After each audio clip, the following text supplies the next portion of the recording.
Israel और Hamas की लड़ाई दिन ब दिन बढ़ते जा रही है और अब इजराइल ने यह निर्णय लिया है कि वो गाजा पट्टी के अंदर जाकर हमास के ठिकानों पर हमला करेगा। लेकिन उससे पहले उसने गाजा के रिहायशी इलाके यानी नॉर्थ की तरफ से लोगों को साउथ की तरफ मूव करने को कहा है। ऐसा इसलिए कहा जा रहा है क्योंकि इजराइल का मानना है कि गाजा की जो घने रिहायशी इलाके हैं वहां घुसने से पहले उसने कई बमबारियां की हैं, कई बड़े बड़े रिहायशी इलाकों और बिल्डिंग्स को जमींदोज कर दिया है। उसके बाद वहां पर घुसना उनके सैनिकों के लिए आसान होगा। हालांकि हमास के जो आतंकवादी हैं या जो हमास के लोग हैं वो वहां उनकी ताक में बैठे होंगे, क्योंकि गाजा पट्टी इजरायली सेना के लिए तो नया इलाका होगा, रिहायशी इलाके नए होंगे, लेकिन गाजा पट्टी में हमास के जो आतंकी हैं वो उनकी ताक में जरूर बैठे होंगे। दूसरा एक कारण ये भी है कि इजराइल कभी नहीं चाहेगा कि वो किसी दूसरे बंधक संकट में दोबारा फंसे। ऑलरेडी हमास के पास करीब 100 से ज्यादा बंधक हैं जो इजराइल के भी हैं और दूसरे दीगर देशों के भी हैं। अब आइए समझते हैं मैप के जरिए कि नॉर्थ से साउथ की तरफ जाना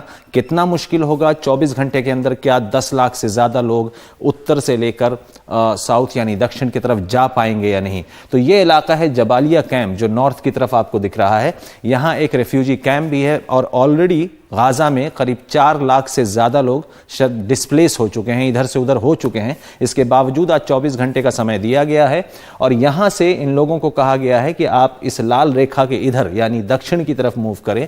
और ऐसे में सबसे बड़ी चुनौती ये होगी कि इजराइल अक्सर ऐसा कहता है, हवाई बमबारी से पहले ही वो हिदायत देता है लोगों को कि आप बिल्डिंग छोड़ दें या आप उस इलाके को छोड़ दें, लेकिन उसके बावजूद भी बमबारी जारी रहती है। तो उन लोगों के लिए जो इस इलाके से इधर यानी जबालिया से कहले अल मुसद्दर की तरफ, जरारा की तरफ या अबसन अल जदीदा के इलाके या रफाह क्रॉसिंग है जो सबसे आखिर में आपको दिखेगा जहां पर मिस्र के साथ उनका बॉर्डर लगता है, तो क्या इधर से उधर पहुंचने में लोगों को कितना समय लगेगा, क्योंकि ये करीब पूरी पट्टी जो है ये 40 से 45 किलोमीटर लंबी है और ऊपर से बमबारी हो रही है। दूसरी तरफ मिस्र ने अपने सीमा को बंद किया हुआ है, उसने अभी तक खोला नहीं है। ऐसे में 10 लाख लोगों का मूव करना जब बमबारी हो रही हो और आपके पास कोई क्लियर इंस्ट्रक्शंस ना हो, क्योंकि अगर इतिहास की बात करें तो 1948 की लड़ाई में भी इजराइल ने फिलिस्तीनियों के साथ एक बहुत साइकोलॉजिकल वॉर गेम किया था कि रात में अक्सर गांव में लोगों को यह सूचना दे दी जाती थी कि आज रात हमला होगा।